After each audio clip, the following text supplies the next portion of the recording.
Warm welcome to all. இந்த வீடியோவில் ரோபோட்டிக்ஸோட basics எல்லாம் பார்த்துடலாம். ஸோ ஃபஸ்ட்டு ரோபோட்னா என்னென்னு பார்த்துடலாம். ரோபோட்ன்றது ஒரு மிஷின் இல்லையா? So it's a mechanical device. இந்த மெக்கானிக்கல் டிவைஸை we can control by using the software. So ஒரு மெக்கானிக்கல் ஒரு computer science. we can use the sensors to guide ரோபோட்டை எஃபெக்டிவாக எது மேலேயும் மோதாமல் ஒரு பொருளை பிக் அண்ட் ப்ளேஸ் பண்ணுறதுக்கு we can use the sensors. ஒன்று அல்லது அதுக்கு மேற்பட்ட எண்ட் எஃபெக்டர்ஸ் ஆர் டூல்ஸை we can use. எதுக்காக? ஒரு ஒர்க் ஸ்பேஸில் ஒரு சம் ஆஃப் த ஒர்க்ஸை முடிக்கிறதுக்காக. இப்போ ரோபோட்ன்றது இஸ் கம்ப்ரைஸ்டு ரோபோட்டிக்ஸ்ன்றது comprising several departments, is a multi disciplinary இல்லையா? ஸோ ஒரு மெக்கானிக்கல், ஒரு கம்ப்யூட்டர் சயின்ஸ், ஒரு electrical, electronics, communication, mechatronics. So we can comprise or incorporate all the disciplines into a robotics. Robotics widely இண்டஸ்ட்ரியலில் தான் use பண்ணிகிட்ருக்குறோம் இல்லையா? நம்ம எல்லாரோட கற்பனையும் அல்லது நம்ம சினிமாவை பொறுத்து ரோபாட்டிக்ஸ்னால் ஹியூமனைட் ரோபோட் தான் நினச்சிட்ருக்குறோம். பட் ஆட்டோமேஷன் ஆரம்பித்ததுக்கப்புறம் ரோபோட்டோட எவால்யூஷன் பெரிய இம்பேக்டாக இண்டஸ்ட்ரியில் கொடுத்துருக்கு. ஒரு ஆட்டோமொபைல் இண்டஸ்ட்ரி ஆகட்டும், automotive or food industry or any kind of digital aspects, நம்ம ரோபோட்டை நிறைய விஷயத்துக்கு நம்ம யூஸ் பண்ணிகிட்ருக்குறோம். மேக்ஸிமம் அசம்பிளி செக்ஷன் நமக்கு தெரியும் இல்லையா? ஒரு என்ஜினை ஒரு 10 to 15 மினிட்ஸில் we can assemble. ஒரு என்ஜினில் செவரல் பார்ட்ஸ் இருக்கும். அப்போ எல்லா பார்ட்ஸுமே கரெக்டாக அங்கே அக்குமுலேட் பண்ணணும் அப்படின்னா we can use the robots. Manual ஒர்க்கை we have to reduce. ஆட்டோமேஷனோட ஃபஸ்ட் பர்பஸே we have to reduce the human intervention. அப்போ ஒரு ஹியூமன் செய்கிறத விட ரோபோட் ஆட்டோமேட்டிக்காக நிறையா பண்ண முடியும். ஃபார் எக்ஸாம்பிள், காருக்கு அசம்பிளி லைனில் பண்ண முடியும், அல்லது காரோட டோர்ஸ் எல்லாம் வெல்டு பண்ண முடியும், ஆர் காருக்கு ஸ்ப்ரே பண்ண முடியும் பெயிண்ட்டை. So several end of the இதில் கார் ஃபுல்லாகவே பேக்கேஜ் பண்ண முடியும். அல்லது ஒரு ஃபுட் இண்டஸ்ட்ரியில் ஒரு சிப்ஸ் பாக்கெட் வருதுன்னா we can பேக் அண்ட் ஒரு கார்ட்போர்டில் போட்டு அடைச்சி ஃபைனலாக வெளியே அவுட் கொடுக்க முடியும். So we can use several kind of applications by using the or by involving the robots. அப்போ ரோபோட்டில் இருக்கிற செவரல் பார்ட்ஸ் இருக்கு இல்லையா, நிறைய டேர்ம்ஸ் இருக்கு இல்லையா, அதை ஒவ்வொன்றா பார்க்கலாம். So first term end effector. நம்ம ரோபோட்டை என்ன அப்ளிகேஷனுக்கு யூஸ் பண்ணுறன்றது எதை வச்சு சொல்ல போகிறோம் அப்படின்னா இந்த டூலை வச்சு தான் சொல்ல போகிறோம். ரோபோட்டிக் ஆர்ம்ன்றது லைக் ஏ ஹியூமன் ஹேண்ட் மாதிரி தான் இல்லையா? இந்த எண்ட் இருக்கு இல்லையா, இந்த எண்டில் என்ன டூலை வைக்கிறோமோ அந்த டூலு தான் என்னோடய ரோபோட்டை ஸ்பெசிஃபை பண்ண போகுது. ஃபார் எக்ஸாம்பிள், வெல்டிங் வைக்கிறேன், சின்ன வெல்டிங் ராடை மட்டும் வச்சுட்டோன்னா I can use it as an welding robot. இல்லை இங்கே ஒரு ஸ்ப்ரேயரை வைக்கிறேன், I can use it as an paint sprayer. அல்லது இங்கே ஒரு சின்ன ஹேண்டு மாதிரி வைக்கிறேன், இது வந்து ஒரு பொருளை பிக் அண்ட் ப்ளேஸுக்கு யூஸ் பண்ணிக்க முடியும்.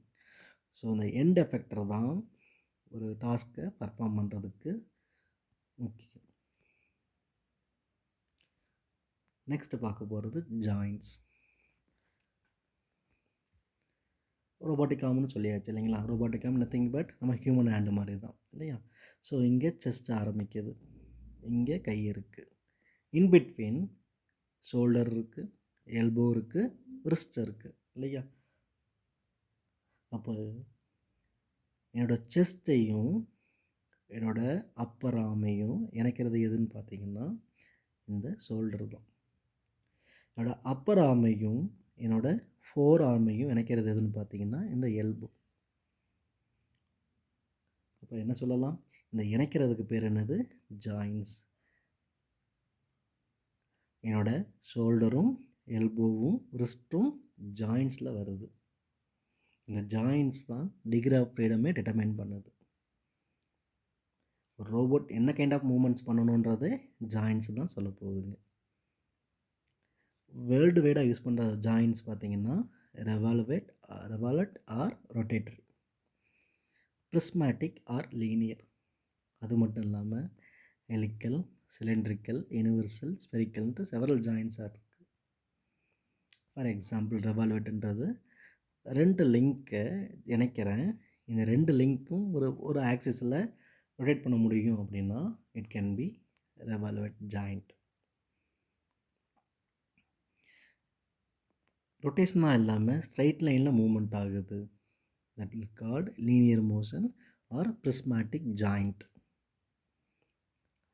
ட்ரான்ஸ்லேஷன் கூட சொல்லிக்கலாம். So maybe forward and backward, up and down, left and right, any kind of linear motions under the prismatic joint. அப்போ லிங்க்னா என்ன? இப்போ பார்த்தோம் இல்லைங்களா, இந்த ஷோல்டர் பார்த்துருக்குறோம், எல்போ பார்த்துருக்குறோம், நடுவில் இருக்கிறதுக்கு என்ன பேர்? Upper arm, right? அப்போ இந்த அப்பர் ஆர்ம் தான் லிங்க். என்னோடய ஷோல்டரையும் என்னோடய எல்போவையும் இணைக்கிறது எதுன்னு பார்த்தீங்கன்னா upper arm. A rigid body that connects the more joints. இந்த லிங்க் தான் என்ன பண்ணுது அப்படின்னா ஒரு ரோபோட்டோட ஸ்ட்ரக்சரையே டிட்டர்மைன் பண்ணுது. அது என்ன ஷேப்பில் இருக்கணும், அதனால் எவ்வளோ தூரம் ரீச் ஆக முடியும், அதோட ரேஞ்ச் என்ன, எல்லாத்தையும் எது சொல்லுது அப்படின்னு பார்த்தீங்கன்னா லிங்க் தான். இவனோட அப்புறம் நீட்டாக இருக்குது, அப்போ என்னால் இங்கே இருக்கிற பொருளை விட இங்கே இருக்கிற பொருள் வரைக்கும் I can able to take once my upper arm is lengthy. இப்போ இந்த லிங்க்கு தான் முக்கியம், என்னால் எவ்வளோ தூரம் ரீச் ஆக முடியும், என்னோடய ஷேப் எப்படி இருக்குது, ரோபோட்டோட ஷேப் எப்படி இருக்குது, என்னோடய மோஷனோட ரேஞ்ச் என்ன, எல்லாத்தையுமே லிங்க்கு தான் சொல்லுது.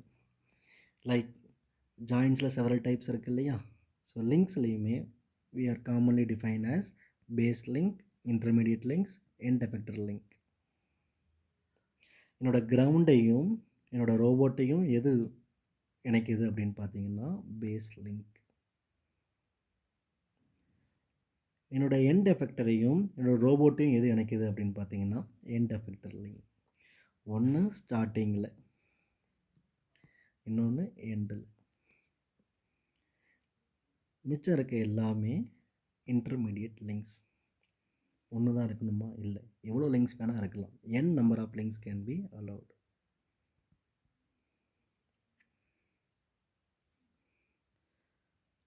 Next will see about the degrees of freedom. நம்ம ஆல்ரெடி பார்த்துருக்கோம், லிங்க்கையும் பார்த்துட்டோம், ஜாயிண்ட்டும் பார்த்துட்டோம். இதை வச்சு என்ன பண்ண போகிறோம்? ஏதோ ஒரு ஆப்ரேஷன் பண்ண போகிறோம் இல்லையா, ஏதோ ஒரு மோஷன் அல்லது ஏதோ ஒரு மூமெண்ட் நடக்க போகுது. அப்போது ஒரு ரோபோட்டால் எவ்வளோ இண்டிபெண்ட் மூமெண்ட்ஸ் பண்ண முடியும் அப்படின்னு சொல்கிறது தான் degrees of freedom or shortly it is called DOF. For example, என்னால் ஃபார்வேர்டு அண்ட் பேக்வேர்டு தான் போக முடியும், it is called one axis robot. ஏன்? என்னால் ஒரு டைரெக்ஷனில் மட்டும்தான் மூவ் ஆக முடியும், அல்லது என்னால் லெஃப்ட் ரைட்டு தான் போக முடியும், அல்லது நல்லா அப் அண்ட் டவுனு தான் போக முடியும். எல்லாமே ஒன் ஆக்சிஸ் ரோபோட். என்னோடய பர்பஸில் என்னால் ஃபார்வேர்டும் போக முடியும், பேக்வேர்டும் போகணும், லெஃப்ட்டும் போகணும், ரைட்டும் போகணும். அப்போ நான் ரோபோட்டை 2 விதமாக வடிவமைக்கிறேன். அப்போ it is called 2 axis robot. X ஆக்சிஸ்லேயும் போகுது அண்டு ஒய் ஆக்சிஸ்லேயும் போகுது. இல்லை, என் ரோபோட் அப் அண்ட் டவுனும் போகணும், லெஃப்ட் அண்ட் ரைட்டும் போகணும், ஃபார்வேர்டு பேக்வேர்டும் போகணும். 3 ஆக்சிஸும் கவர் பண்ணுது, எக்ஸு ஒய் செட். ஸோ 3 டைரெக்ஷன்லையுமே என்னால் லீனியர் மோஷன்ஸை உருவாக்க முடியும். So it is called 3 axis robot or simply 3DOF. இது வரைக்கும் பார்த்த எல்லாமே டிரான்ஸ்லேஷனல் அல்லது லீனியர் மூமெண்ட்ஸ் இல்லையா. இப்போ பார்க்க போகிறது rotational. Along with 3 linear moments என்னால் ஒரே ஆக்சிஸில் ரொட்டேட் பண்ண முடியும். It is called 4 axis movement. என்னால் 2 ஆக்சிஸ்லையுமே ரொட்டேட் பண்ண முடியும் along with 3 linear moments. It is called 5-axis robot. 3 plus 2, 5. அது 5 degrees of freedom. என்னால் சைமல்டேனியஸ்லாம் 3 லீனியர் மூமெண்ட்ஸும் உருவாக்க முடியும், 3 ரொட்டேஷனல் மூமெண்ட்ஸும் உருவாக்க முடியும். ஏரோஸ்பேஸில் நம்ம என்ன சொல்லுவோம் அப்படின்னா, அந்த ரொட்டேஷனல்ஸில் yaw, pitch, road.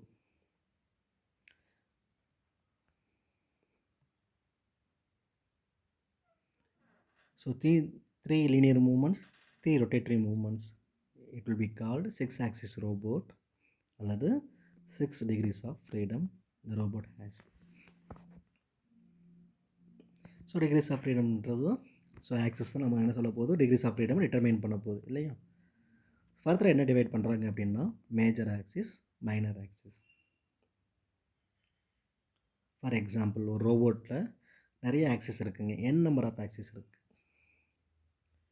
First 3 access இருக்குது இல்லையா, இந்த 3 ஆக்சஸ் என்ன பண்ணும் அப்படின்னு பார்த்தீங்கன்னா, அந்த ரிஸ்ட்டோட அல்லது டூலோட பொசிஷனாக சொல்லும், அதை டிட்டர்மைன் பண்ணும். So the major axes is used to determine the position of the wrist. 3க்கு அப்புறமா இருக்க 4, 5, 6 இருக்குது இல்லையா, இது எதை சொல்ல போகுது அப்படின்னு பார்த்தீங்கன்னா, என்னோடய டூலோட ஓரியன்டேஷனை சொல்லும். So it is called minor axis. So இதுதான் என்னோடய எண்ட் எஃபெக்டர் டூல். இந்த ஆக்சிஸில் எங்கே என்னோடய எண்ட் எஃபெக்டர் இருக்குது அப்படின்னு பார்க்குறது தான் பொசிஷன். என்ன ஷேப்பில் இருக்குது அப்படின்னு சொல்கிறது தான் ஓரியன்டேஷன் இல்லையா. ஸோ இந்த ஆக்சிஸில் எக்ஸ் ஆக்சிஸில் என்னோடய டூல் இருக்குது, இட்ஸ் அ பொசிஷன். இந்த ஆக்சிஸில் இந்த ஷேப்பில் என்னோடய டூல் இருக்குது, it's called orientation. First 3 axes are used to determine the position of the tool. Remaining 3 axes is used to orient the tool. So it is called minor axis. So basically 6 axes are enough to determine the position and orientation. ஆனால் some of the casesல obstacle இருக்கும், நான் அதை தாண்டிட்டு ஒரு பொருளை pico பிளேஸே பண்ணணும். அப்போ அதுக்காக நான் லிங்க்ஸை என்ன பண்ணுவேன், இன்க்ரீஸ் பண்ணுவேன், நம்பர் ஆஃப் ஜாயின்ஸை இன்க்ரீஸ் பண்ணுவேன். So those are called redundant accesses. எதுக்காக அப்படின்னு பார்த்தீங்கன்னா, அப்டக்கிள்ஸை அவாய்ட் பண்ணுறதுக்காக. So from 7 to n number. For example 9 axis robot இருக்குது. The first 3 are major, remaining 3 are minor, the last 3 are avoiding ஆப்ஸ்டக்கிள்ஸுக்காக யூஸ் பண்ணுற ஆக்சஸ். ஸோ நெக்ஸ்ட் டெர்மினாலஜி என்னென்னு பார்த்தோம்னா, பேஸ். ஸோ இந்த ரோபோட்டிக் ஆர்மோட சீன் பிக்சரை பார்க்குறோம் இல்லையா.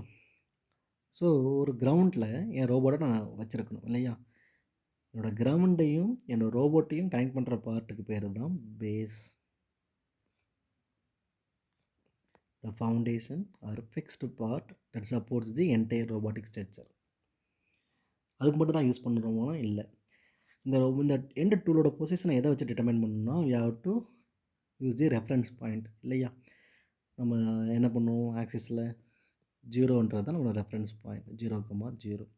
இப்போ இது ஒரு யூனிட் மூவ் ஆனிச்சுன்னா it will be 1, 2 unit move ஆகுதுன்னா இட் வில் பி 2. அப்போ அலாங் தி எக்ஸ் ஆக்சிஸ் என்னோட பாயிண்ட் 2ல் மூவ் ஆகிருக்குன்னு சொல்ல முடியும் இல்லையா. அப்போ ரெஃபரன்ஸ் பாயிண்ட் 0,0. ஸோ ஹியர் என்னோடய பேஸ் தான் என்னோடய ரோபாட்டிக் மூமெண்ட்ஸுக்கான ரெஃபரன்ஸ் பாயிண்ட்.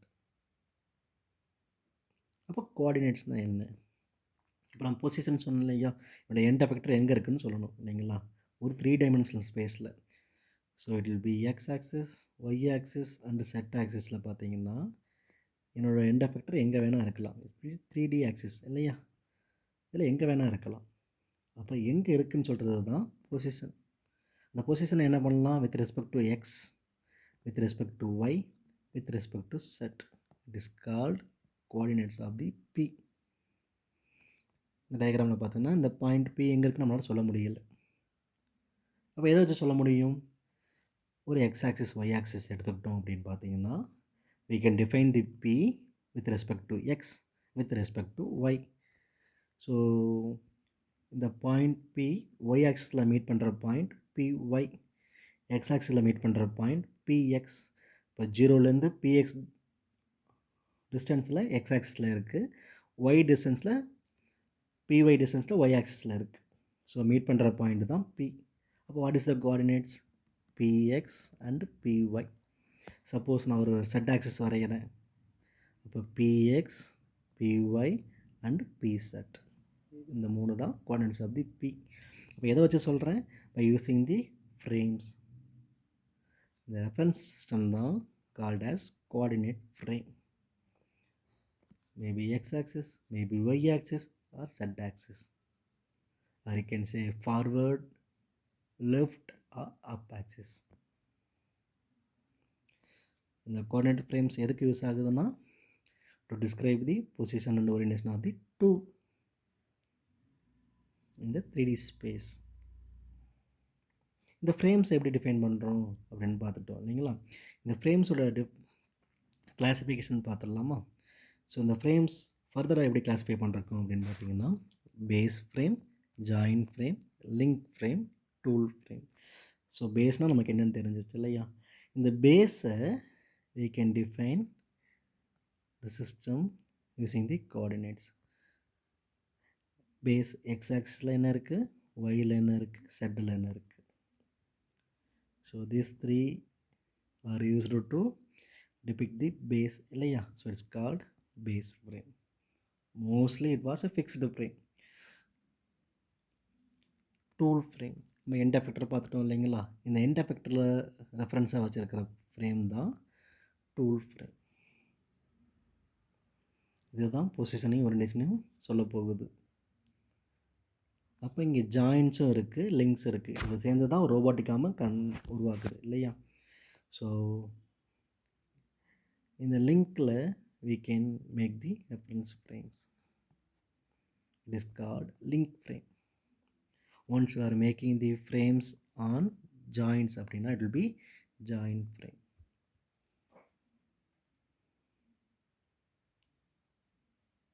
ஸோ பேஸ்னால் என்னென்னு பார்த்துட்டோம், லிங்க் பார்த்துட்டோம், ஜாயின் பார்த்துட்டோம், கோஆர்டினேட்ஸ்னால் என்னென்னு பார்த்துருக்குறோம், ஃப்ரேம்ஸ் பார்த்துருக்கோம் இல்லையா?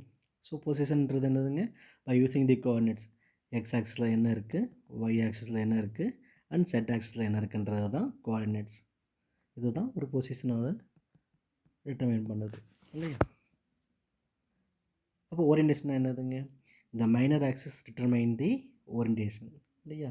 இந்த டூல் எந்த டைரெக்ஷனில் ஓரியன்ட் ஆகிருக்கு, எக்ஸ் ஆக்சிஸ்லேயோ ஒய் ஆக்சிஸ்லேயோ அல்லது செட் ஆக்சிஸ்லேயோ it can able to orient இல்லையா? இது இப்படி இருக்கலாம் அல்லது இந்த டைரெக்ஷன்லையும் இருக்கலாம். It can be like this, it can be like this, அல்லது இந்த டைரெக்ஷன்லேயே மாறி இருக்கலாம் இல்லையா? அப்போ என்னோடய ரோபோட்டிக் ஆர்மோட எண்ட் எஃபெக்டர் அல்லது டூல் என்ன ஓரியன்ட்டில் அல்லது எந்த ஆங்குலர் பொசிஷனில் இருக்குதுன்னு சொல்கிறது தான் ஓரியன்டேஷன். பின்னாடி பார்க்க போகிற கைனமெட்டிக்ஸ் எல்லாமே எதுக்காக யூஸ் பண்ணுறோம் அப்படின்னா to determine the position and orientation of the robotic end effector. So thank you all. We'll discuss the detail in next videos.